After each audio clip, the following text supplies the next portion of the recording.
Hello. I hope you can all hear me. My name is Neha. I'll be hosting the Q&A. It's lovely to have you all here. Apologies if you can hear the little door sound in the background. That would just be me kind of letting people in. But yeah, we're just waiting on Alice to come along. But I'm really excited to kind of discuss this book. We had a really nice bonus chapter on this on Saturday evening, which was really lovely. So yeah, I'm very excited to kind of get started. Hopefully there's a message function for you all in kind of like the sidebar. There's not. Okay, let me see if I can open one up. I reckon I can do this. Hello, Alice.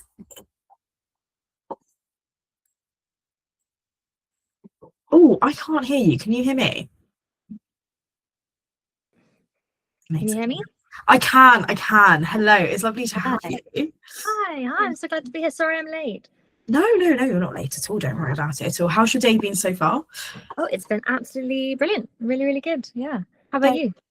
It's been good. I've been working. I was meant to go into the office today and then messed up my times commuting. And my manager was like, don't even worry, stay at home. I was like, amazing. So yeah, very nice. That's good. Sorry, I've lost track of time, so I've just kind of run in here. But it's very, very nice to be here. Thank you for asking me. Oh god, that looks worse than it did before. Hang on. So yeah, I was really honored to be asked to come and speak to you guys. So am I right in thinking that people who are on here have mostly read the book? Yes, I believe so. Hopefully lots of people will have done. Okay. If not, hopefully it'll be like a great opportunity for us to kind of sell the book to them as well. I want to be aware of like not doing too many spoilers, but I don't know, maybe you can do spoilers with this. I think we can play it by ear. We'll see what happens. I think if you're joining the Q&A, you kind of assume at that point you're probably going to have the book spoiled a little bit. But it has been a book that we've read quite a lot in our clubs.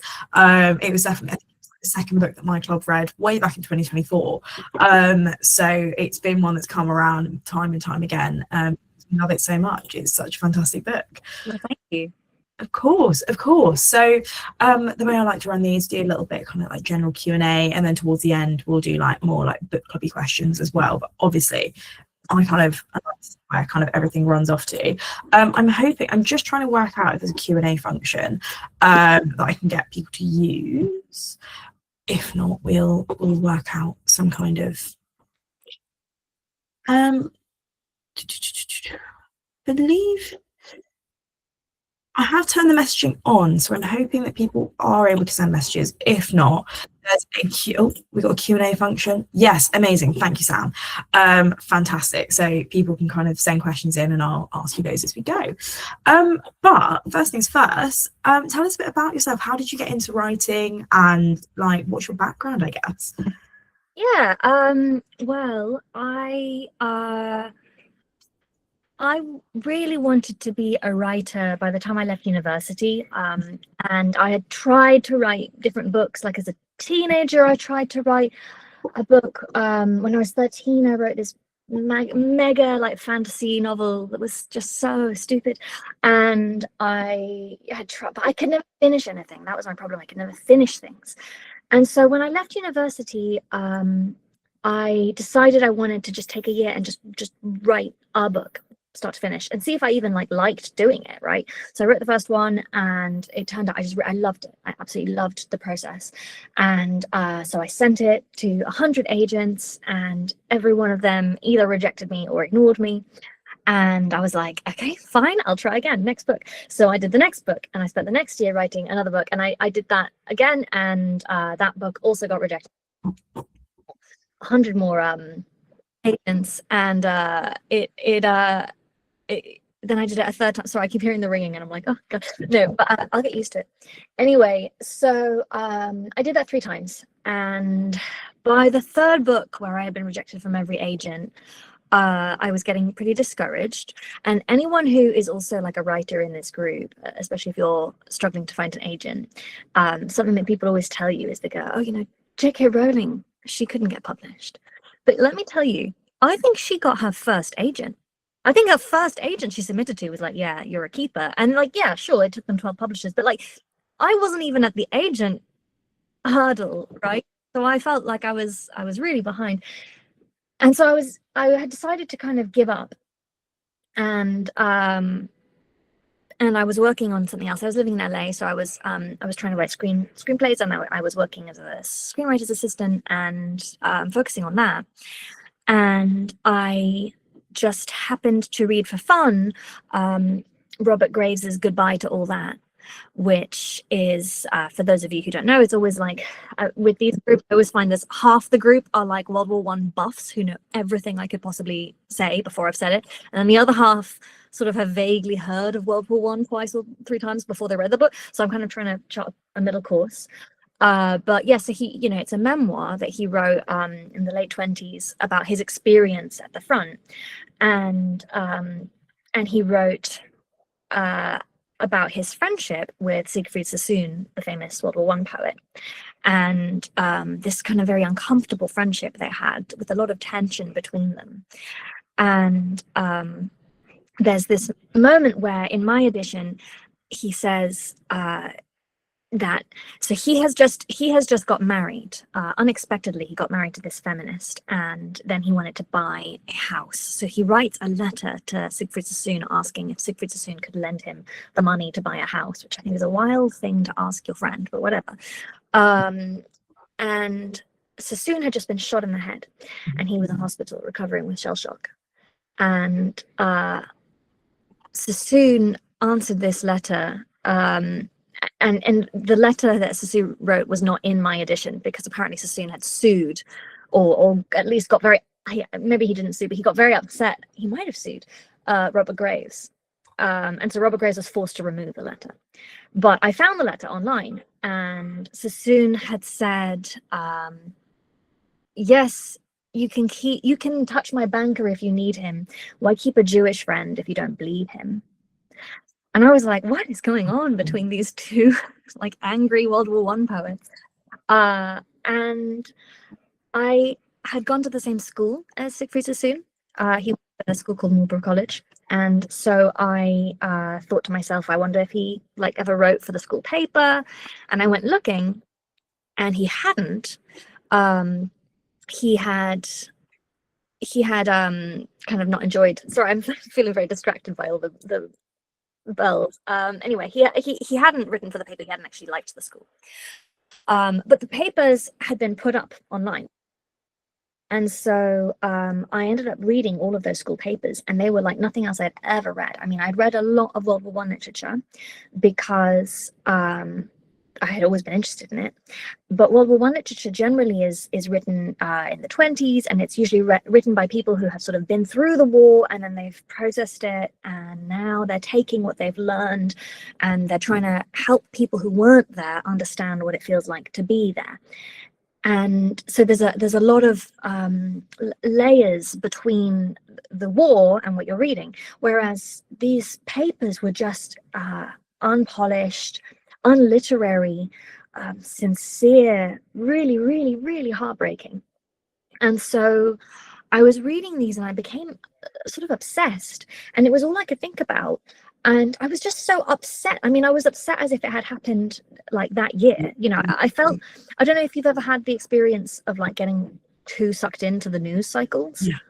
And you're like, you can't focus on anything because you're thinking about some horrible thing that's happened to a child far away. It was that exact same feeling. And that feeling kind of collided with that idea of these two angry sort of World War I poets with a weird dynamic, and they're writing each other letters, and they're not quite saying what they mean, and those two ideas just like collapsed into each other. Yeah. And then I wrote the book very fast after that. So sorry, that was such a long answer to your question. That was really fascinating. Thank you. I mean, it ticks off a few different things I was going to ask, so that's all good anyway. But that is absolutely fascinating, and I think it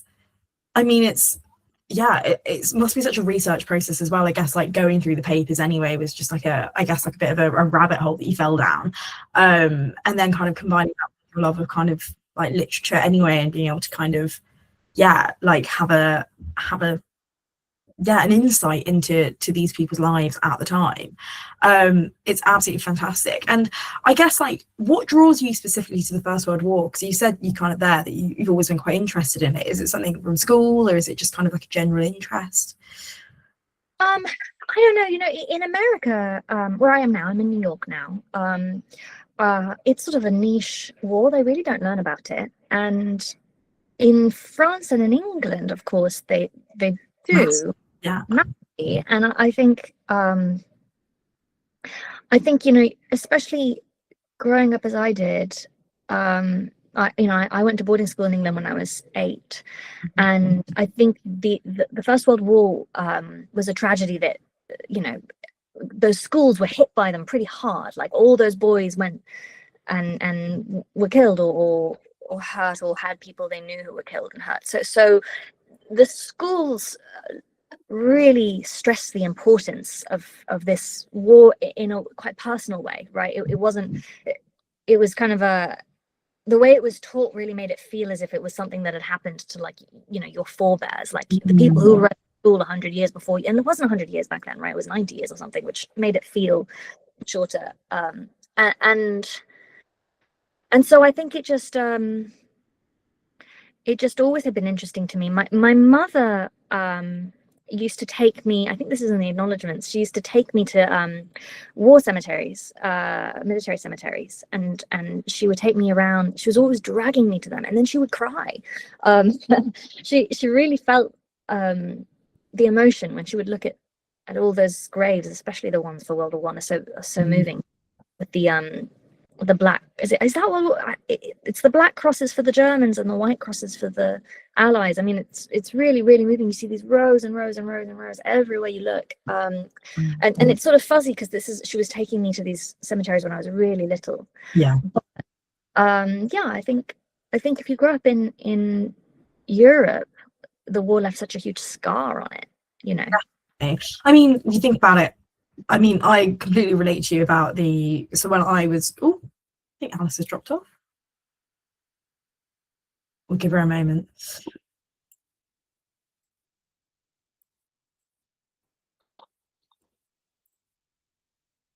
Let me just double check to make sure that. Sometimes these technical things happen. I always find that they happen at the worst moments. My laptop always has a great, like, habit of just turning itself off for no apparent reason. And it will always be like, literally, I'll be like having an important meeting at work, and then, like, my laptop will turn off. But one of my friends the other day was actually saying that she was on quite an important meeting and her laptop died. Well, she thought it had fully died, but she was kind of swearing at it, going like, why the F is it decided to stop working now? Anyway, manages to get it back on. It turns back on, and the guy goes, I heard the entire thing. I won't repeat exactly what you just said. And I was like, that's hilarious, because it clearly put itself into some kind of sleeping mode. But imagine being on a big call and help someone hears all that. But yeah, very interesting. Hopefully Alice will be back soon. Here we go. Yeah, there we go. Oh.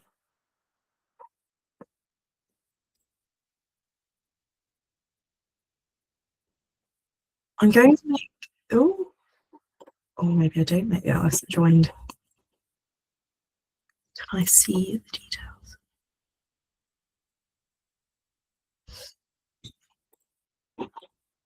I may make the Alice that just joined a contributor, because I think that might be the right Alice. If it's not, I'm really sorry to whichever Alice I've just put on the spot. Is that the correct Alice? Alice, I'm so sorry if it's not. No, it is. I'm the right. Hello, I'm the right Alice. I saw I could hear you. I was like, I'm the right Alice. It's me. That's okay. That's okay. Well, I'm glad I managed to get you back. I was just saying to them, it happens, like, laptops technically happens at the worst times, doesn't it? Yeah, sorry about that. But I think my laptop just gave up. I'm back. Of course, I think I was just saying about the schools, kind of like the way it's embedded. When I was very young, I went to a private school, which again, like, was really affected by the war. And I remember walking through parts of the school where they had just the names on the wall. And it is a very, like, wild experience to think that like there were boys that were going to that, because it was a boys only school for a very long time, but it was a wild experience to kind of think that these boys were 17, 18 years old, if not a little bit older, and like going off and, you know, like they're the same people that kind of walk the halls before you. There's very much that sense of camaraderie, and I think, like you said, also it's very ingrained in the UK and then across Europe with Remembrance Day and kind of Flanders Field and things like that. They get taught, I think. Yeah. And I think even more than just, obviously, like, I think when you go to one of these schools that used to be a boys' school, and they have such a, they really put a point on Mm. you know, tradition, etc., you know, that comes up. But I you know, my husband's family live in this tiny Welsh village, and I think there's like 800 people in the village, and outside the church there's this memorial and it's got 30 names on it. Wow. And you just think, 30 of the young men Yeah. of this tiny village, It's like a whole generation, really. that's everyone, you know. That must have been, I mean, that's so many people in that. If you think about 800, I mean, that's like a school. I don't know, it's just crazy to think. I think moving it to the location of a school was helpful in terms of translating some of the vastness of the tragedy, because, you know, you read about 60,000 casualties on the first day of the Somme, and it sort of, the mind boggles.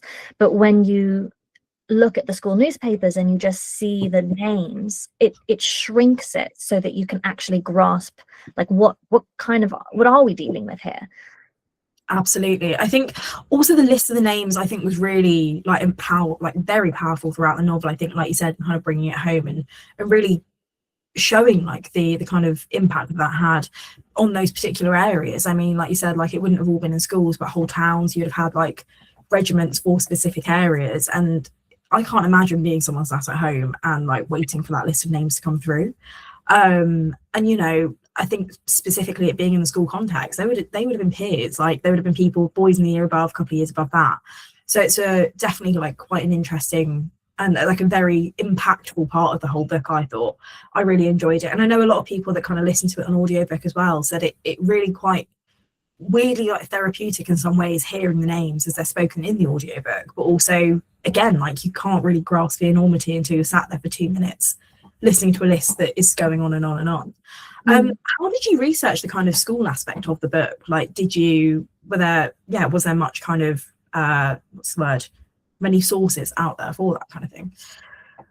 Yeah, absolutely. So there's a ton of books from this time period about exactly this group of people, right? I mean, the thing that became harder to research was the experience of working class people in the war, because there's like a real dearth of information about that in a way that is sort of, it's hard to figure out where that filter came, because if you look at the Great War books of Germany, you know, quite on the Western Front, you know, that's written by someone who was a private, and it's about a private. And if you look at France, they have Le Feu by Henri Barbus, and that's written by another private. And then you look at the British literature, and it's just like officers everywhere. It's just officers. And I don't know whether the British working class were not as well educated, or whether they were writing and it wasn't being published, or whether it was published and it just kind of fell away, like people just didn't preserve those writing. I don't really know, but that was tricky. And actually the kind of best insight I got into that perspective, apart from obviously there are these books which will kind of combine a bunch of different accounts of the war as told in letters, right? I think there's a historian who does a lot of these, might be something like Max Hastings. I bet someone in the comments knows. But there are those kind of books. But then the book I found most useful for that was David Jones's book, In Parenthesis, which is almost like a poem. And T.S. Eliot wrote the foreword to my version, and it's this really like postmodern, weird piece. But what's cool about it is that it has, you know, the privates talking like in dialogue, and you can see how the language is different from when you're reading Wilfred Owen's letters, or, you know, so that was really useful. But when it came to researching the school, you know, you have things like the early part of Goodbye to All of That has a lot of information about Robert Graves's experience at his Charterhouse. You also have sections of Ian Forster's Morris. That has a whole section there. And then one of the most useful books, and here we're talking a little bit about homosexuality at the school, because obviously I needed to kind of figure out what the unspoken rules were, but obviously people weren't writing these rules because they were unspoken. And so one of the most useful sources for that was a book written by Evelyn Waugh's older brother, who was called Alec Waugh, and he was at Sherborne, another one of these schools, and he was expelled from Sherborne for sort of various gay misdeeds, and he immediately wrote this sort of tell-all, I guess you call it autofiction. It's sort of half memoir, half novel. It's basically a memoir, and he wrote it really fast. He was training as a soldier. He went and fought in Passchendaele. He was 17 when he wrote it, and 17 when he went to war, I think, maybe 18. And no, that's it. He must have been 18 when he went, but he went in 1917. That's it. And the book became this huge hit. I mean, everyone read it. Like, when you read other books from this time, they're all talking about this book, The Loom of Youth. Like, Vera Britton's brother talks about it. It just keeps coming up. And it's a really boring book in a lot of ways. It's very good for him being so young, but it's quite boring. It's mostly about cricket matches. But it does in this sort of slightly between the lines kind of way sketch out the rules for homosexual exploration, at least in Alec Waugh's experience. So, you know, he describes the world of the school as being one in which you can do what you like as long as you are popular and good at sport and discreet and no one finds out, and it's mostly with younger boys, but maybe not always with younger boys, and of course later you'll marry a woman. And he lays it out. You know, there's even a chapter in the book called Romance, which is about his like special friendship with this boy. And so he kind of I mean, it was very scandalous at the time, although it's a little blink and you'll miss it.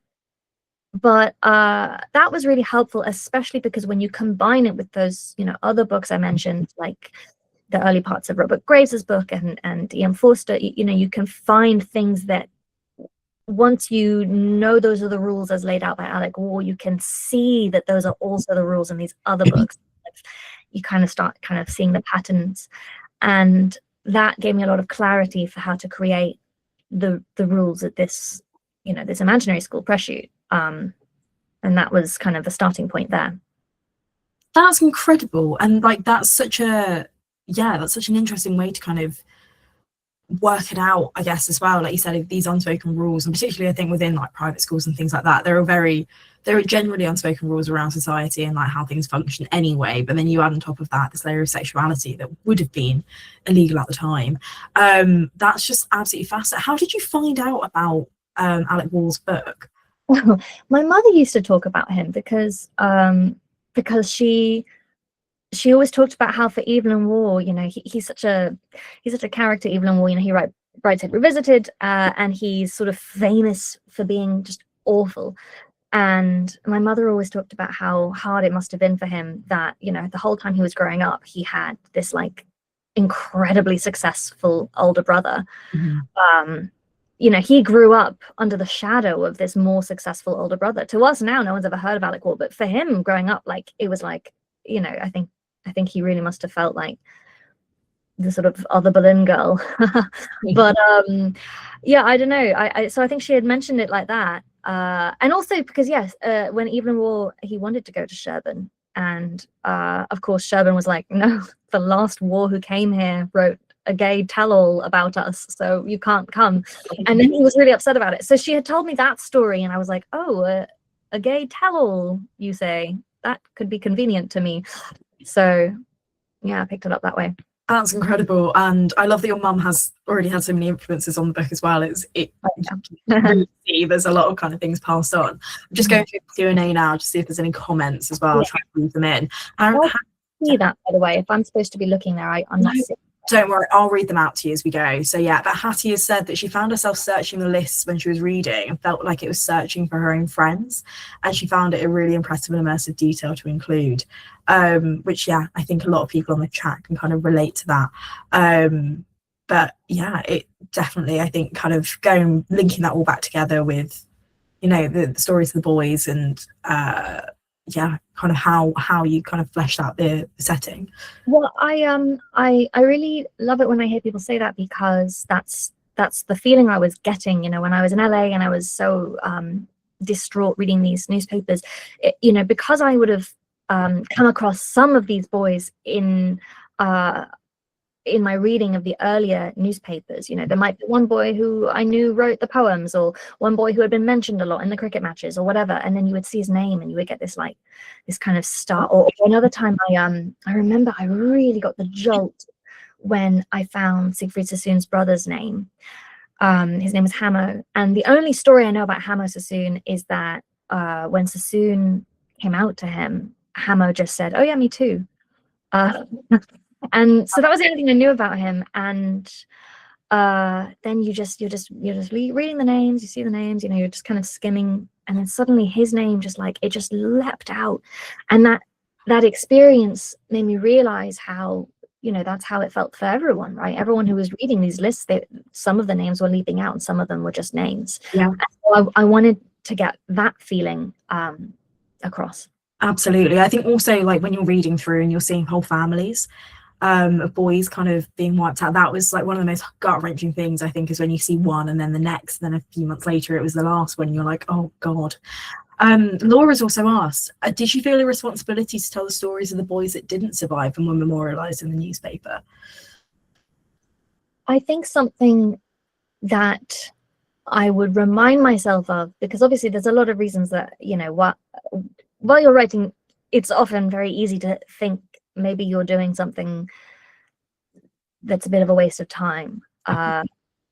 You know, especially if you haven't got an agent, especially if you haven't ever been published before, it's easy to feel as if you're being a bit self-indulgent, or barking up the wrong tree. And it's not obvious why I should write a gay war story.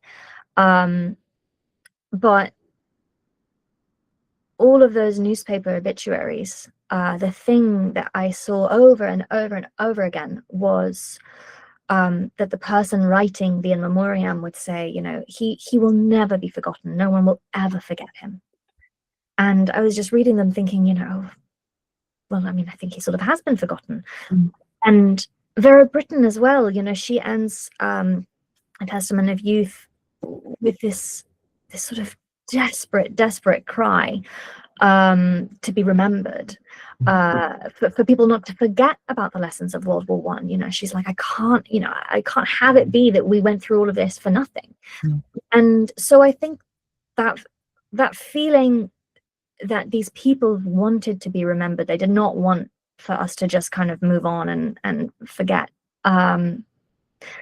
It was reassuring, I guess, sometimes. Absolutely. I think that's definitely like a very kind of poignant way to put it as well, I think, to kind of, yeah, not want to forget these people, but to understand, I guess, within time going by, actually, it's not only the people, but the lessons that, like, from that time. And I think like when we were talking about this at the bonus chapter the other day, I think one thing that came across for me through the book, I studied politics at uni, read a lot about war, lots of wars generally, as you end up doing. But actually there was kind of a point in the book where I think it spoke about, like, when we talk about at any cost, and when politicians particularly talk at any cost, what is that cost? Because it's not just this arbitrary idea, it's human lives, and it's individuals. And I think that's one thing that came through from the book quite massively. And again, when we think about, yeah, what lessons to be learned from World War One, well, we hope that those are still lessons that we're thinking about now as well. But yeah, that was, yeah, definitely. Obviously at its heart, this book is a bit of a love story, and how did you find kind of writing a queer relationship within the social codes of the kind of time as well? Obviously, you spoke about the school aspect of it, but what about the kind of the letters to each other and the trenches aspect as well, and obviously post everything? Well, yeah, as you can imagine, I felt it was quite daunting.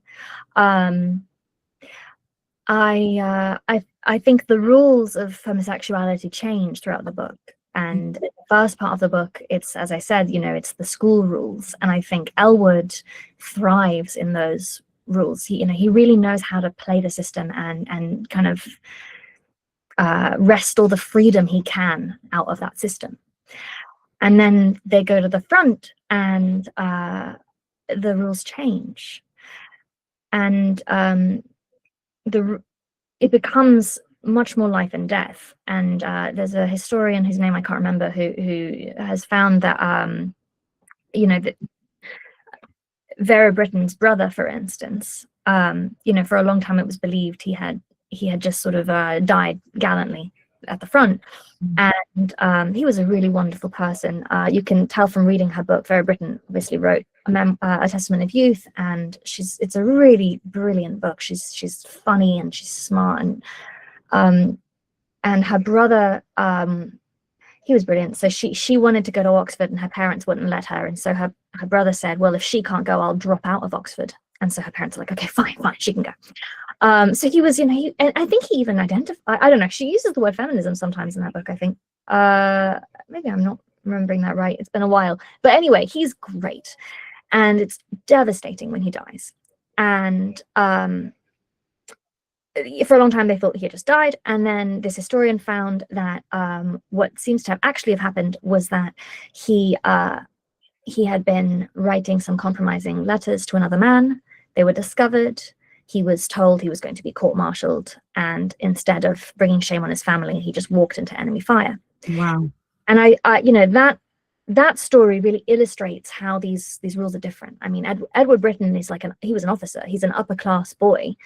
And so it shows you that you can't just be popular and good at sports and do a little whatever. And I think Ellwood in the book is very slow to adjust to the new reality of the trenches, whereas for Gaunt, he found it stressful from the get-go. He wasn't able to do well in the school rules, and the war rules almost make more sense to him, I think. So I think a lot of the tension in the war section comes from that gap between what Ellwood understands and what Gaunt understands. Absolutely, that's so interesting. And I think, yeah, it's so sad to hear about Vera Britton's brother, and you definitely may want to go away and read Testament of Youth now to kind of learn more. But definitely, I think the way in which kind of the rules changed, I think you're entirely correct. And I think I wonder as well whether there's some kind of element of class that comes into that, obviously with kind of lines blurring slightly more once you get into the trenches, though not entirely, as we learn in the novel. I think, yeah, there's quite, yeah, that the whole idea of rules changing, I think it feels like a key theme in the novel, right? Like we go from the school rules to the trench rules, but in kind of every single way, not just in the rules of love, but also humanity as well. I think it becomes very different. Actually, on the topic of Gaunt and Ellwood, Sam has asked, were there any kind of moments when you were writing them where the characters surprised you? Oh, that's an interesting question.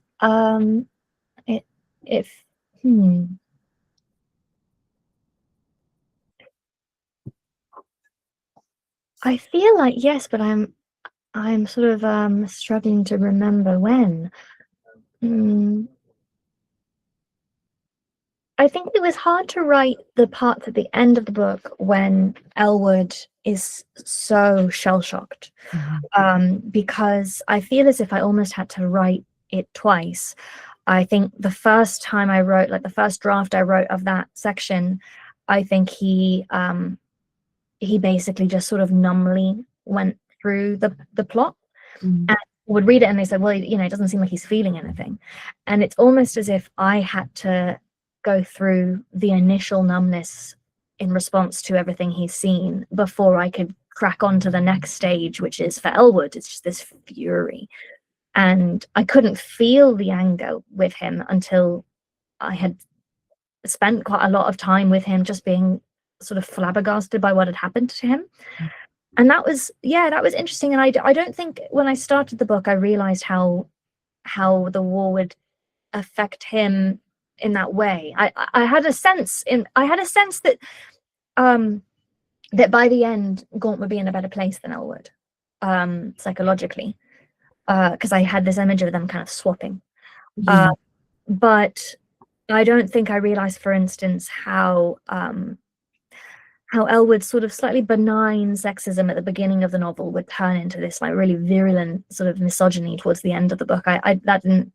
It just sort of happened. It sort of made sense once I'd written it, but it felt true, but it wasn't what I would have sat down and planned.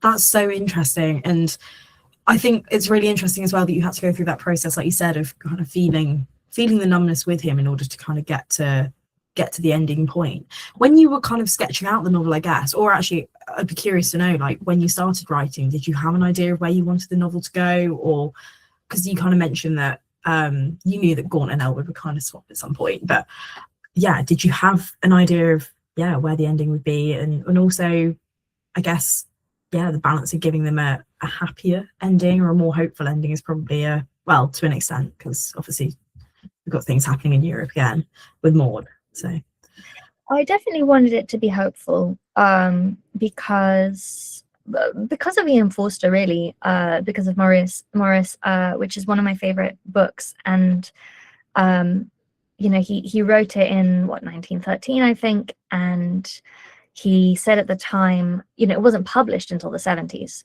And he said at the time, if I had had this novel end with a suicide pact, I could have published it right away. But I thought, the characters deserved something better than that. And there's something so beautiful about that book. And I just love it. I love it. And I think because of that book, I wanted to write an ending that felt like it was in conversation with Morris. So it was always going to be a hopeful ending. Planning wise, I really started writing it very fast, and so I think my plan initially probably was like an arc on a piece of A4 where I had like written a couple of like endpoint, Battle of the Somme here, like something here, it was just one piece of A4 probably, I think. That's so interesting. So kind of like a series of events that kind of culminated in this ending that you had already considered from Morris. Yeah, well, I think I'm definitely not much of a plotter. I tend to find things because you want to find out what your characters want to do, and sometimes you have a brilliant idea as to what's going to happen at the end, but then it turns out the character just wouldn't do the thing you need them to do, so you have to come up with something else. That's so interesting. I've never not really written anything since I was in school, so it's always interesting to kind of get into the head of an author and understand, like, how do you make these things happen? So that's really interesting. How important was it to you as well with Gaunt and Ellwood that their like relationship felt emotional, like quite authentic, rather than just being like this symbolic LGBTQ plus aspect of the novel? Well, I had a lot of help with that. Obviously I wanted it to feel real. It would have been awful if it had felt like I hadn't done my due diligence. I think it's really important to do the research that it needs. But I think that's true. It's sort of mind-boggling when you think about writing a novel, because obviously you're only one person and you can't imagine what it's like to be everyone. And the further away someone's identity is from yours, I think the likelier you are to make some kind of just silly mistake that you would never have made if you were writing about someone exactly like you. And that's why it's so helpful to have people who you can talk to, books by people with that experience, and especially people who can read your work and say like, hey, this line here is not something he would have ever have thought, right? And so I was really grateful because, especially, the book has sex scenes, and so I was really lucky to have a few friends who would read it and just be very candid and tell me what I needed to add and what I needed to take away. And I basically just followed their instructions, and that made me feel a little bit more confident about that. That's incredible, and I think that's such a like an amazing aspect of the book as well, that it kind of comes from lived experience in so many different aspects, not just kind of your understanding of the war, but also it's based on other people's, obviously through the research you've done, and also your friends' experiences as well of kind of those intimate relationships. That's really, I think it feels like a very personal book when you're reading it, and I think that was one of the things I loved most about it, is it really tears you apart because it feels so emotionally real and raw. Of course, and yeah, it's like a genuinely beautiful book, and I would say a masterpiece if anything. It's so good. And yeah, I guess like also a massive aspect of the book is class, and the novel plays a large critique and kind of well, the culture of public schools and the glorification of war as well. I think, like, obviously we touched on that at the beginning, but particularly with the idea of like these, well, I don't know if it was just the public schools that did it as well, but this kind of idea that it was collectivism and we're all going to go to war, and it feels like a big thing to do because that's what your friends are doing and everyone your age is also doing that. But kind of, did you consciously explore like how those institutions were shaping like the boys' ideas of honor and duty and kind of patriotism as well? Well, I think it's an interesting war because it's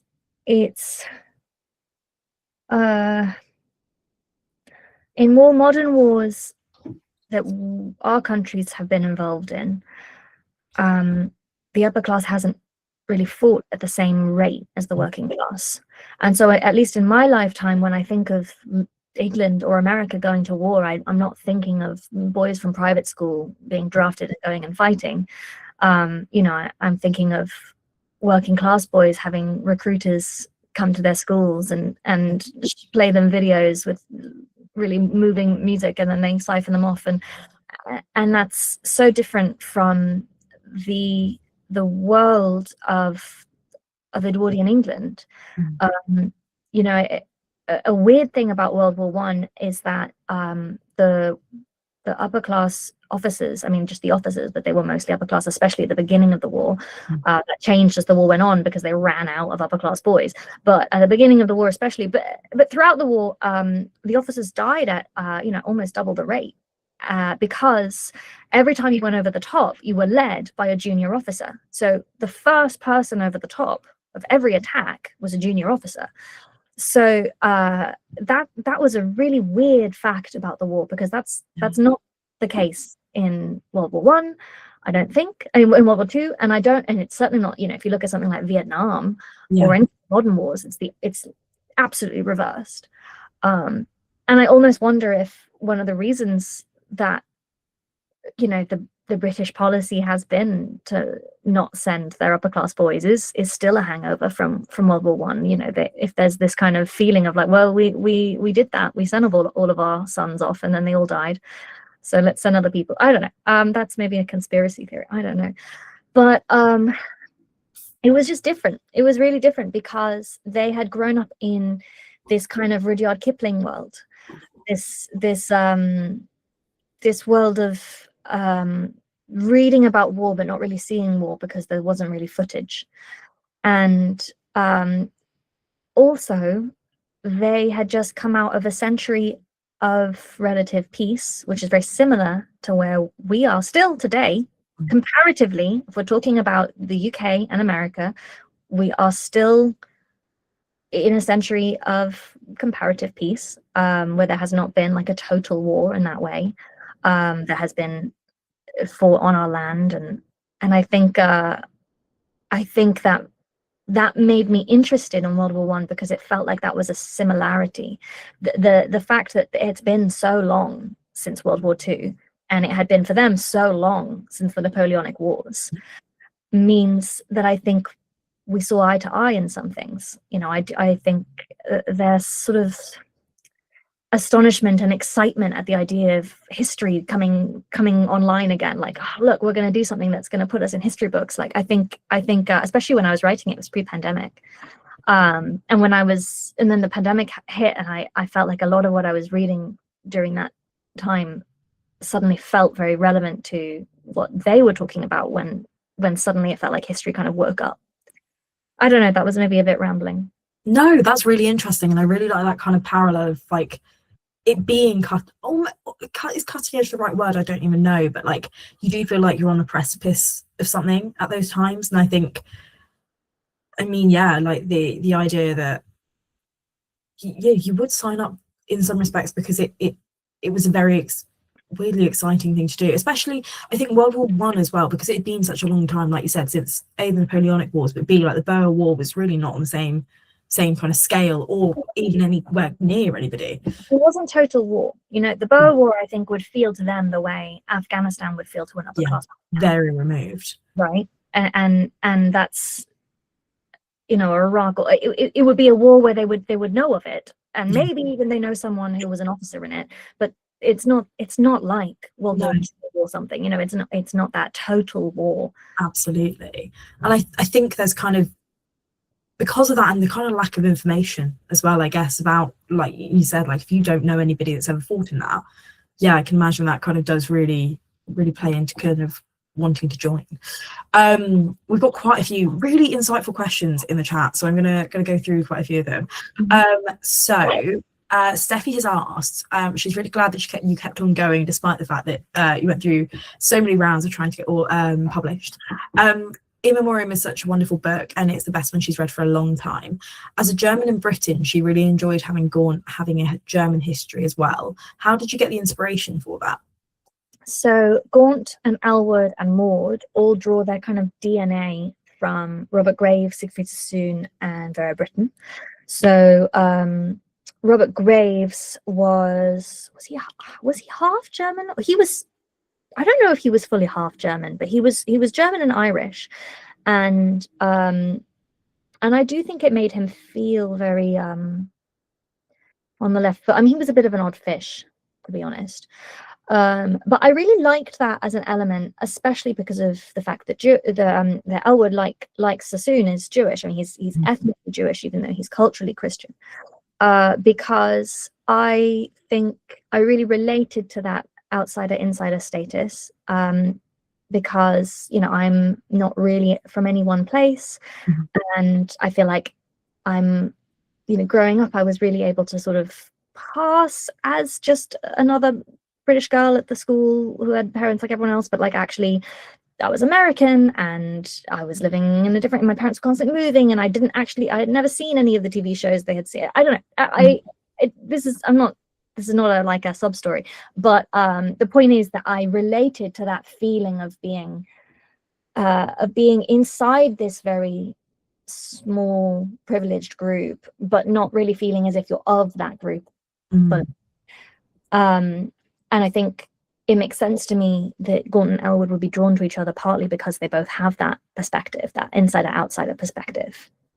That's really insightful, and I think, yeah, I love that, and kind of I think it's made me love characters even more. Kind of thinking a bit more about that insider-outsider perspective. And yeah, I think often when you are kind of the outsider as well, you are drawn to other people that have similar experiences. So it makes total sense for their characters to kind of be drawn to each other. Rosalind has also asked, how did you decide where to end the story, and did you consider ending it earlier or later than you did? Yes, I had a friend who read the book, and if you recall, there's a moment when Gaunt at the end of the book gives Ellwood like a letter or something that says like, I'm not playing around or something at the very end, and it, oh, maybe it's not quite, he does it, he gives Ellwood a Keats quotation, and he says like, I'm not messing around or whatever. God, it's been a long time since I've read this book. You guys know the book a lot better than I do, I think. Anyway, and so then Ellwood responds and sends him a letter, right, saying, I'm not playing around either. And my friend was like, that's the end of the book. Like, I don't think you should keep writing the book past when the book has ended. Like, just end it where the book has ended. And I was like, well, you might be right. I don't know. But the thinking I had then was purely like agent based, because I'm trying to get an agent. And I consulted a few friends. I was like, I think my friend might be right. Like, maybe it would be kind of more chic to just end it right there. You know, then that would be before you have any of the stuff in Brazil or whatever. And my other friend was like, well, you don't want an agent to reject you because they think the ending is rushed. Like, it's better that an agent less likely to reject you if they think you've written too much than if they think you haven't got a proper ending yet. And so they were like, so just keep it, and then you can always ask your agent, like, if you get one. And so I kept it, and then I got an agent, and she was like, no, leave it where it is. Amazing. That's so interesting. Actually, I have a really, like, how much did the book change between, I guess, like your initial writing and then getting the agent and then the publishing? Like, I love asking this question to authors. Well, so it changed a lot draft to draft, but by the time I got it to my dream agent and she liked it, it was pretty final. She gave a few edits, but they were polishes. And then when I gave it to the published, like the editors gave a few edits, but they were really mainly polishes, because it was just really far along. And I think often when people are talking about their first novel, that's often the case, because unless you kind of just stumble into a really good position, most people are sending, strangers their manuscript saying, please, will you represent me? And so you have to just send them the best possible version of your manuscript. You cannot send them a work in progress, So I think first novels often are, they do often come to the editors pretty complete. And then the second novel, really, that's when the editor can kind of get in the driver's seat and go, okay, let's get going on, That's so interesting. And do you feel like, kind of for you, that initial first draft, like, how much did it change for you between like that and your best level expectations? I always so it was very structurally similar, but the way I always describe this is, I think I say, like, imagine if it was just the most stupid version of the same book. Like, imagine if every good scene, instead of a good scene, there was just a stupid version of it that was bad. And like, that's what it is, because it's like ultimately you can't have scenes where characters are like, I love you, but I can't say it because it's 1914 and it's illegal to be gay. And you can't have those scenes, like, but you have to write them out sometimes, because otherwise you don't know what the subtext is. So the first draft is just a stupid version of the final draft. I love this. I love that you've got like these bare bones that are just the obvious versions of the scenes as well.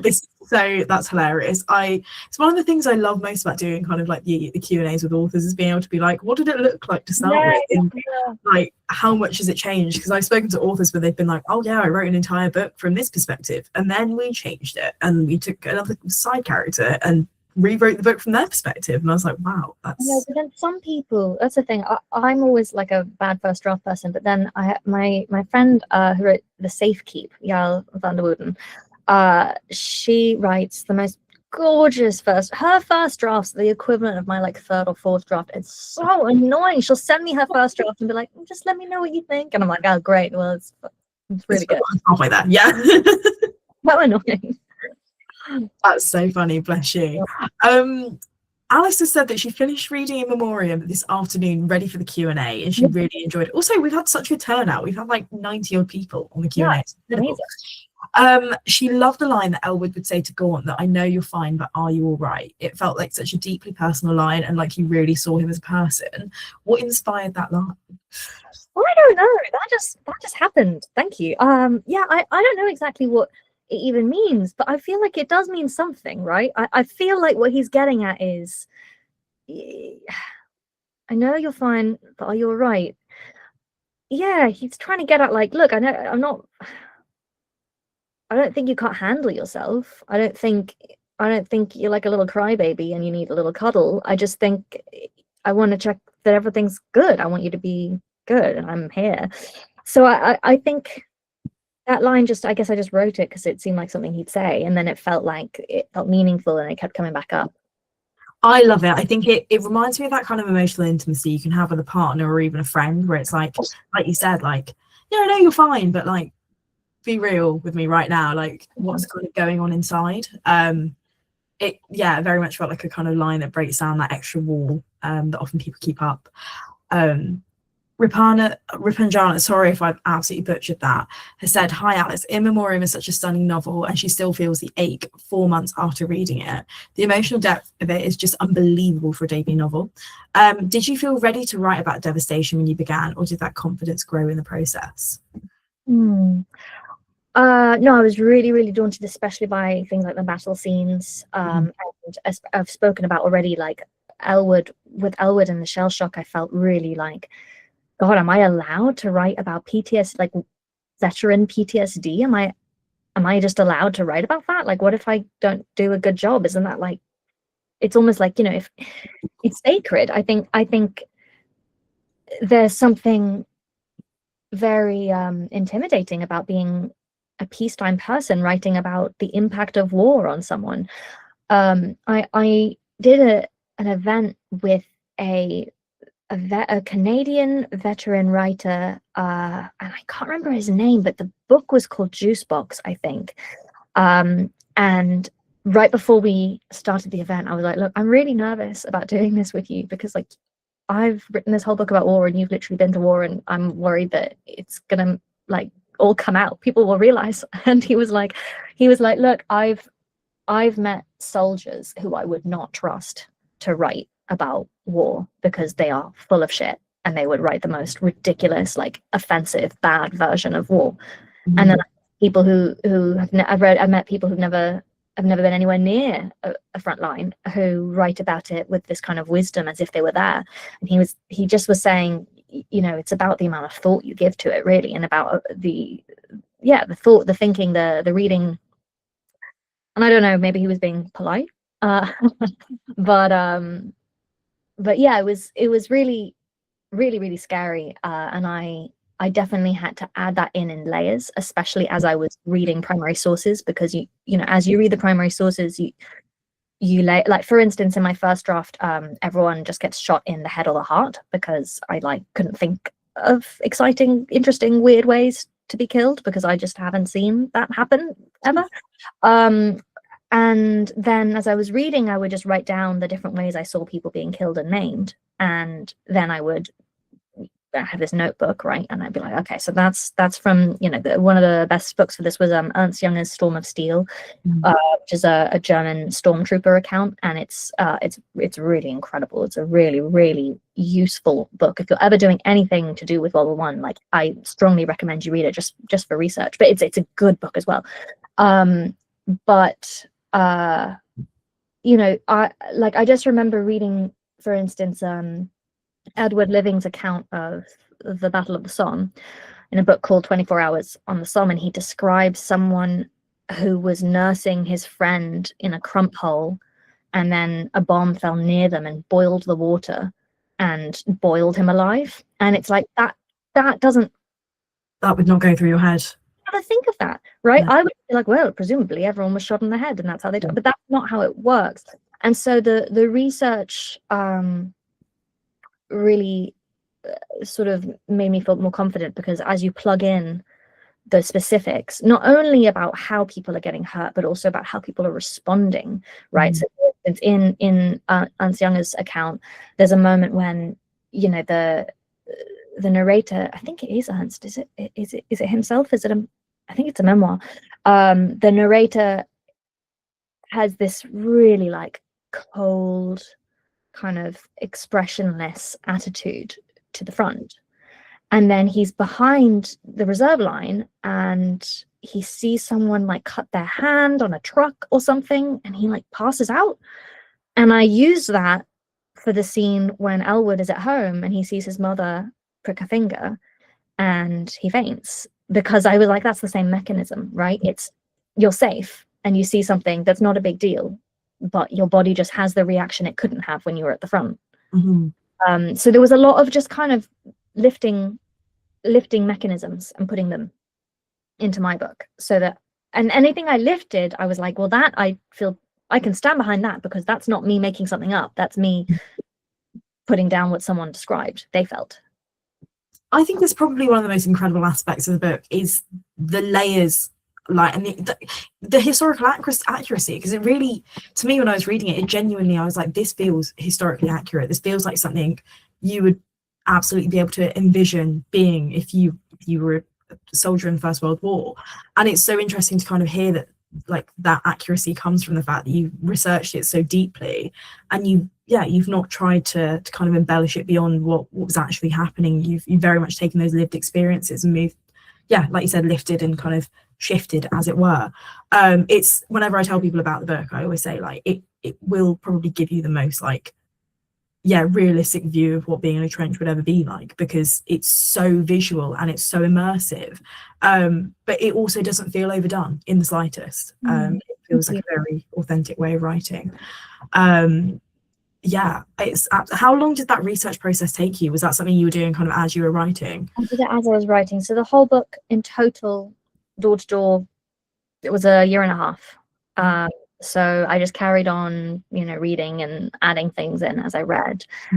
I will say, I feel as if people often tell me it feels historically accurate, but then again, all the World War I veterans are dead, which is a real advantage as as a writer of historical fiction, because I'm sure if they were to read it, they would say, no, it wasn't like that. It wasn't like that. I'm sure they would find millions of things wrong with it, and I think that can be quite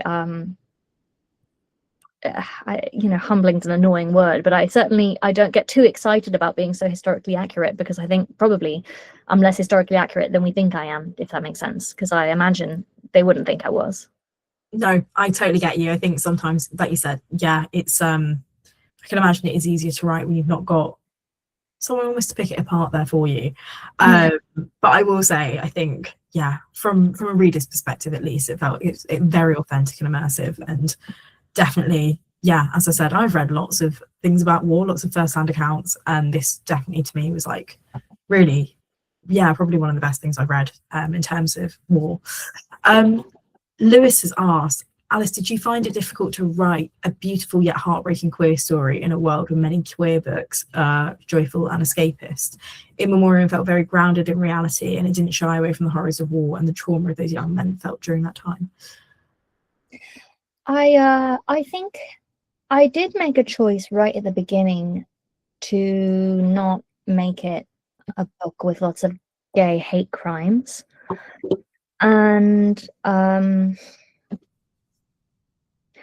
way I kind of describe it when I talk about it is I say, I gave both Gaunt and Ellwood friends who were very supportive, and that's not impossible.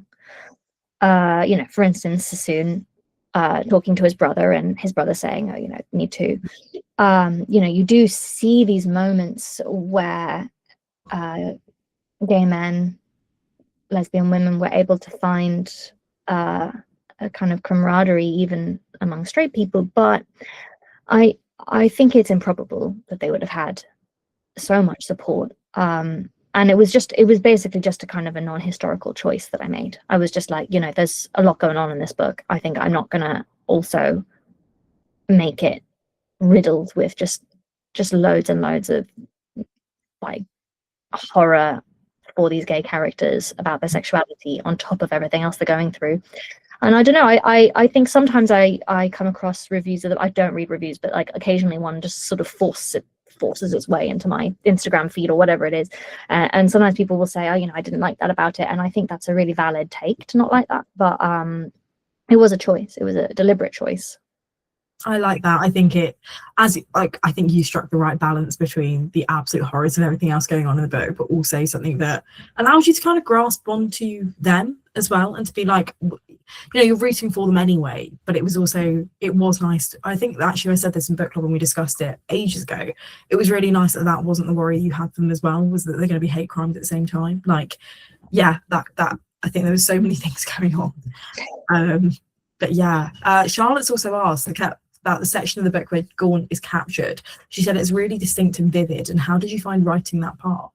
Oh, that was really fun. And I got really stuck when I reached it, because I was like, God, I don't know anything about prisoner of war camps. Like, we've all read Journey's End or whatever in school. Like, I knew I didn't even have to do very much research to kind of get started on writing, boys at the front. But that section I didn't know anything.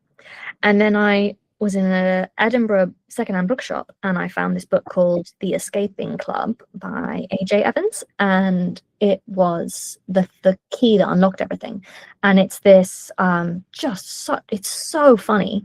It is xenophobic, especially towards the Turks. I think this is in my acknowledgements. Yeah, he does not like the Turks, but he's very funny, and he basically got So the book begins with he's a pilot, and his plane crashes over enemy lines, and the Germans surround him, and the other person in the plane keeps being like, I think we're being caught, I think we're being caught. He's like, yeah, we are being, shut up. He's like trying to set fire to the plane so that the Germans won't get the plane, and his like shell-shocked, you know, co-pilot just keeps being like, look, it's the Germans. He's like, I know it's the Germans. Anyway, so they bring him to a prisoner of war camp, and this camp is ridiculous. I mean, it's all these officers. They're from France and England and Russia. And again, the xenophobia, like, he is so xenophobic towards the Russians. He's just like, they're all just drinking vodka. And the French, he's like, they're all just thieves. And the English, of course, are good, noble gentlemen. And he just describes this like bizarre sideshow world to the war, where if you just signed a piece of paper promising that you wouldn't escape, you were allowed to like take little walks into the village and like just wander out. And they're all trying to escape constantly, but like obviously they don't want to break. No one ever tries to escape while they're on their little village walk, because they have. And so finally he does escape, and I think he escapes the way that Gaunt escapes, via jumping out of the train. Like, I think I just took that scene. And then he gets back to England. He's immediately sent to Palestine, instantaneously caught again by the Turks. The Turks put him in a pretty grimy prisoner of war camp. I think this is where he became so anti-Turk. And then some Germans walked by, and obviously the Germans and the Turks are on the same side. The Germans walk by and feel a kind of like, I guess like white man camaraderie, and they're like, oh, this doesn't seem right. And so they break them out of the Turkish prisoner of war camp and bring them back to their like private train for rich German officers. And they're like, listen, we're going to bring you back to Germany. Can you promise not to escape? And then we can just have a nice time on the train back to Germany. Okay. And he's like, okay.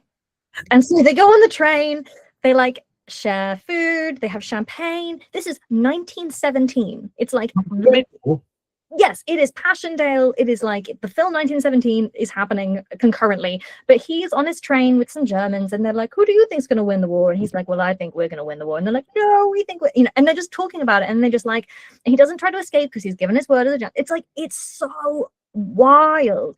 And so I was reading this book and I was like, oh my God, I need to capture this feeling of all these like silly little japes. Yeah. And then it was so much fun to be able to have that in the book, especially because it was contrasting with Ellwood, who was just like spiraling into doom. Yeah. Sorry, one monologue. I can always talk about that book.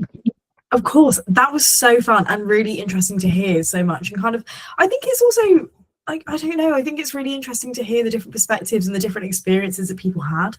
And like, I don't know, if I were him and my plane crashed and my pilot was also like, the Germans are coming, I'd be like, oh yeah, you're so right. Anything else you'd like to state? We're also on the ground, our plane's on fire. Any other obvious quirks? I think, yeah, that's so interesting. And I really enjoyed the kind of contrast. And again, it kind of felt nice at points, like the everything was horrible, but like not everything had to be horrible all the time, if that made sense. Mm-hmm. Although they're going through a terrible time in a prisoner of war camp, like there is camaraderie, and we know that camaraderie happened. Like there was a Sainsbury's advert a few years ago about like the football on Christmas Day and like sharing with chocolate and things like that. So I think it really hammered home as well about the fact that the war was not really being fought by these men, particularly for like their own passions, as much as it was they were just kind of pawns in this whole kind of thing, and they're just the young men in the same environment that you would probably find if you went to university, and you know, like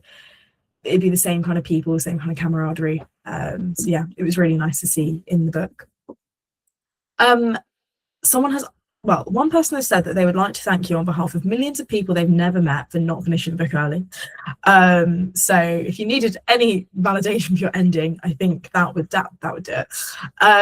Someone else has also said that all of the side characters felt very real and fleshed out as well. Were they inspired by real men and stories, particularly the character Davy and Rosavir? Okay, so I was going to say like, no, they weren't, and then I was like, wait, no, they were. So Debbie, Devi was inspired by a character called Errol Chandrasen, who I saw in a picture. There's a famous World War One escape, which was the Holzminden prison escape, where 10 men, is that right? Yeah, they tunneled their way out. And there was this picture of the guys who had done the escape, and at the forefront of the picture is this really handsome Indian man, and he's got this like incredibly mischievous expression. I mean, he was just like, he just leaped off this picture, you know. And I was like, who is that? And he was this pilot, and he got trapped in the tunnel. The tunnel collapsed on him. He was trapped in the tunnel for 12 hours, from what I remember. And I think I just took that as a starting off point. And I don't want to be crowbarring in people and identities into a book because, you know, that's like woke or something. He's in the picture. He was in the picture of the escape that I was drawing on, and he looked fun. And I just really wanted him. And then when I was writing him, he was fun. And I just loved him. And I also think, again, you know, when we're talking about Gaunt as being, you know, he really does sort of invisibly pass as being fully of his, you know, his school's background, but I think he's immediately drawn, even as a child, to Devi, because Devi, you know, is different, and Gaunt feels different in more ways than one. And so yeah, Devi, that's where I was drawing from. And then Rosevere, yeah, the Woodruff brothers at Marlborough. There were 3 brothers at Marlborough who were all senior prefects and who all were killed. And when I was reading the papers, I didn't know that going in, right? I saw the first one be killed, and I was like, oh, that's a shame. But because I'd seen him, he was famous at the school, right? So I was like, oh, that's a big deal. He's like a big name on campus. And then the next brother died, and I was like, oh no, not the good-looking one. And then the next brother also died. Like when the second brother died, it was like, in his In Memoriam, it was like, we all really hope at least the third brother will live. Yeah. And then the third brother didn't live, and I was like, what? That's terrible. So it was very, I'm kind of being glib about it right now, but it was upsetting when I was reading it. I was pretty actually kind of devastated. So I definitely draw on that. That's so interesting, and quite amazing they were both kind of characters that are drawn from real people as well. And I love that you kind of gave Devi's character, like he was based on a real person and gave him personality. And again, I really liked the aspect of Gaunt being drawn towards him because they were different. And also, I mean, personally, as an Indian person, I thought the representation was great, because it's probably one of the biggest aspects of the war that I always feel gets, like any of the wars, gets looked over, is like the contribution of brown people and black people and people that were colonized at the time, actually. Yeah, it's really something I thought about when I was really in the first section of writing it. I was like, God, the problem is it is another like rich white boy World War One book, and we've got those, like those do exist. But what I felt was, I was like, yeah, but this is the book that I know how to write, and I want there to be more books, but I don't think I can write the books that I would like there to be more of. I will say, if you like this book, if that is something that interests you, there's a book called At Night All Blood is Black, by, is it David Diop? And it's a relatively new book. At Night All Blood is Black. It was nominated for the International Booker a few years ago. So it's French, and it's a really interesting book. It's quite short, and it's about a Senegalese soldier who is fighting for the French, and it's kind of a horror story. What I think is interesting is that this character is a serial killer, and he's a serial killer, but it's okay because he's killing like Germans. And so his French officers are like, this is great, you're really good at killing people. And then slowly the French officers start to be like, oh, that's an awful lot of hands you're cutting off, or whatever it is. You know, it's this really interesting story about, okay, so are you a serial killer, or are you doing state-sanctioned violence, and what's that line? And also you've been kind of you've been sort of put in place by this colonial power and just kind of told to go, and now they're getting upset about the way in which you're going. It's really, really good. It's kind of slightly surreal, and it's quite horror, but not like scary horror, just like books kind of horror. It's literary. Anyway, strong recommend. That sounds fantastic, and I've literally googled that, and we'll be adding that to my to be read list for sure. Thank you for the recommendation. Hannah's asked, was there an intended feeling or message for the ending of the book? She felt very uneasy and sad about the sacrifices Gaunt was making for Ellwood. Yeah, I don't think it's supposed to be a straightforward happy ending, because I don't think you can, like, I think, to me, when I think about the ending, you know, aside from the newspaper, which I think ends on this slightly sour note, right? Not sour exactly, but a sort of it puts a little kind of weed of dread in you, hopefully, because you're like, oh no, World War II is coming. But aside from that, you know, Gaunt is sacrificing a lot because he doesn't want to be in Brazil, and he's got friends back home. And it's not totally clear that Ellwood will ever like be a healthy person to be with. But I think the reason he's doing it partly is that he doesn't have a lot of options, right? This is the person he's in love with, and it's not clear how he would easily be able to find someone to be in love with and be in a relationship with, you know, again, because it's almost by chance that he and Ellwood have kind of lined up. And when you read, like, Siegfried Sassoon's diaries from the 20s are just so hard because he's so lonely. And I think when you read the stories of a lot of gay men in this time period, there were a lot of really lonely gay men because it was so hard for them to just find a person to be with for the rest of their life, you know. So I think he doesn't have a lot of options. But I also think, from a more optimistic perspective, I think he really believes that there's that moment when Ellwood quotes a poem to him, I think makes Gaunt hope that maybe with time he's going to be able to get Ellwood kind of, yeah, closer to where he would have been on the path before the war. And I think there's a possibility that, you know, actually Ellwood 10 years down the line might be a very wise and kind and affectionate, I mean, as kind as I think he's capable of being. So I don't know, I feel like there is hope. But yeah, I wasn't writing it thinking like this is a blissful happy ending, they're both perfect and it's all great. I think you portrayed the kind of aftermath of war in a really like honest way. My dad he was in the RAF and suffers with a lot of PTSD now. And I think it's one of those things that a lot of people don't.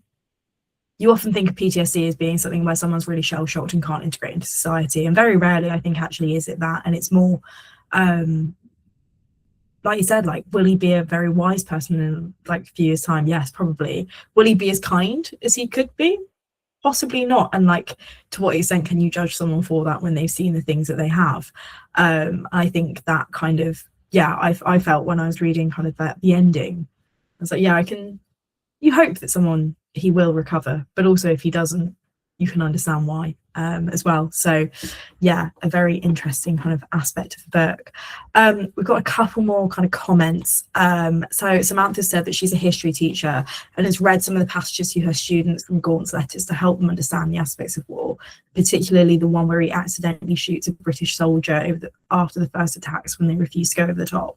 So I think it's pretty powerful that your book's being used to kind of inform as well. So that's very amazing. I really, really love that, especially when teenagers read it. I think it won a prize chosen by German teenagers. It was like a prize where the teens chose it themselves. And the fact that it was these German teenagers reading, I was like, oh, that felt really meaningful. That really feels very full circle. And yeah, and absolutely amazing. Victoria has kind of mentioned a little bit, kind of some of the bits we spoke about earlier, about the kind of widespread public school culture of the exploration of homosexuality within the modern eyes. And it seems like the ragging and the bullying between the older popular boys would kind of be seen as, like now, you would probably look at it as quite abusive. Yeah. Yeah, I think it's assault. It's like full-blown sexual assault in the book. That kind of tracked with what I was reading. There's this scene in Morris where Morris is, I think he's 18, and his mother's friend comes to visit and brings his son, or her son. Her son is a 15-year-old boy who's very beautiful, and Morris goes to the son's room at night and knocks on the door and just kind of looks at him and goes like, well, I'm just in the room above yours. And he writes about how the boy, the 15-year-old boy, looks at him with this kind of resignation, and Morris knows that the boy will like do what he has to do if an older boy asks. Wow. And it's like a little bit between the lines, but not that. No. Like, and so I think, you know, you do have this feeling of, like, I think that I don't know how much it happened, but it does seem as if I wasn't just making that up. No, absolutely. And it kind of poses questions as to what extent, like how widespread was it? Obviously, as we said before, very hard to know. Yeah, we can't. Alice asked, what character in Memoriam do you most identify or relate to? And I kind of want to know, like, out of Ellwood and Gaunt, did you ever have times where you preferred one over the other, or is that like asking you to choose your favorite children? I don't really. I think I use a little bit of me in all my, like, in every character, across the board. But I always think that, at least I hope, I try and make the characters I'm writing much more interesting and like cool to read about than I would be. So I think, I don't know, I wouldn't say I'm like one or the other. But I'm very fond of both of them. I always feel like it's almost sort of revealing. Sometimes people have really strong preferences for one or the other, and I find it split down the middle. But more people dislike Ellwood, I will say, which is fair. That's very, very fair. And I will say, Alice, I think you'd be a very interesting person to read about, so don't put yourself down too much there. Obviously, we've got kind of a few minutes left. I've got a couple of extra kind of more book clubby questions for you. So what are you reading at the moment? Always keen to know. I'm reading Land, the new Maggie O'Farrell book. Oh, how are you finding it? Yeah, it comes out in May. It's great. It's got sort of the Irish potato famine is sort of lurking at the edges. It's like there's like a boy and his father, and they're like making a map for the British, but right around the edges it's just the potato famine. So it's very good. I'm not very far into it. That's what I've been reading. And then the last book I read and really liked before that was a book called Astronaut with an exclamation mark by Oana Aristide, which I think is coming out really soon, like maybe in March. And it's kind of a thriller. It's kind of like a crime thriller, a literary crime thriller about a little girl in Ceausescu's Romania. Ooh. And is that right? Is it Romania? God, anyway, whatever. Ceausescu. And it's, you know, there's a serial killer, but you're not allowed to have serial killers in communist countries. It's uncommunist. And so the detective who's trying to find the serial killer, like, can't tell anyone there's a serial killer, because if he tells anyone there's a serial killer, like, he's going to get done for not being a good communist. So they're having to like make up these elaborate stories and be like, no, it's a bear. There's a bear who's killing everyone. Just don't go outside.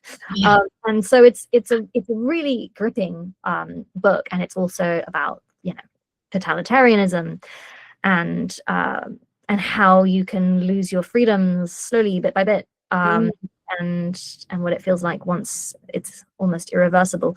So I just think it's a really interesting book.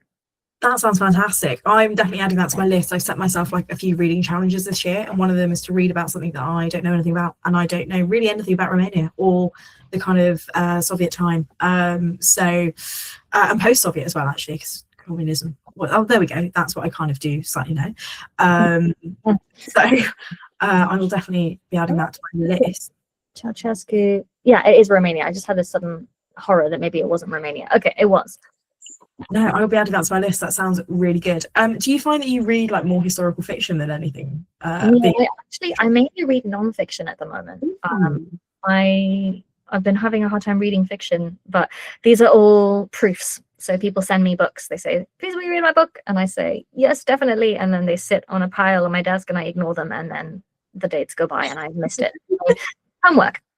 Very fair. Do you get to do the quotes on the front as well as part of your proofs? Yeah, so if I like send a quote, then sometimes if I do it on time, and if I'm not they go by fame, right? Interesting. If I send a quote, but then Margaret Atwood and Stephen King and everyone sends a quote, then probably not going to move on to the front. But yeah, I mean it's a real like honor to be sent the books. It's just sometimes it can be a bit overwhelming. That's very fair. And also I totally relate to sometimes not being able to read either non-fiction or fiction. My job requires me to read a lot of non-fiction. So people are often like, oh, have you read this particularly like economics book? 'Cause that's what I work in. I'm like, no, absolutely not. The last book I read was like, do you know, about a talking spider plant. I read The Spell Shop by Sarah Beth Durst, which was great. It was adorable, very cozy fantasy. It's like, yeah, no serious things going on for me. And the last question that I have for you, that I think this is the one that everyone is dying to know, are you writing something else at the moment? And if so, when can we read it? I have a new book that I believe is coming out spring 27. So that's in so long. It's so long. I'm sorry. I finished a little while ago, but it just takes a long time to put a book out, I guess. So I'm just, everyone keeps saying, oh, it'll go fast. And I'm like, no, it won't go fast. I remember how long it took for In Memoriam to come out. It will crawl and creep along to 2027. But yeah, so that is a book called Worship. And it is a book about minor characters from Arthurian legend. And I don't know if people will like it. I really hope people will like it. But it's different. It's different from In Memoriam. So we'll see. I'm very excited to read that. If you don't like it, I'll write another one later. So you can do that. Yeah, if you don't like it, just give me another go. Okay. Yeah, I think you know what, you've done one for one at this point. Everyone's loved your first book, so 50 is fine, I'd say. Yeah, it shows you've got range, and everyone has range as well. So I think that's fantastic. I'm very excited for that. I love a bit of Arthurian legend. Read Morgan Is My Name last year.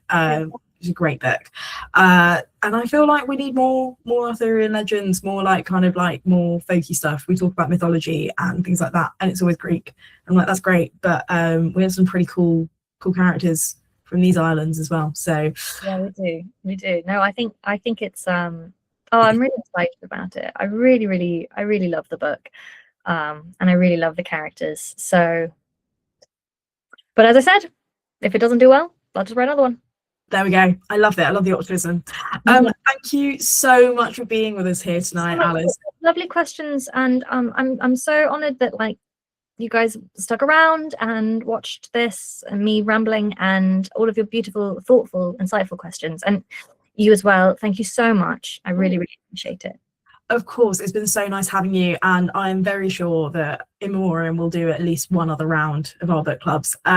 We've absolutely loved having you, and we'd very much love to have you back once you've obviously published your next book as well. Yeah. But yeah, thank you so much for coming along. Thank you to everyone that's watched this evening as well for giving up your a Wednesday? Is it Wednesday evening? I've completely lost track of the week. It's really nice seeing you all, and we'll speak to you soon. Bye. Thank you. Okay, take care.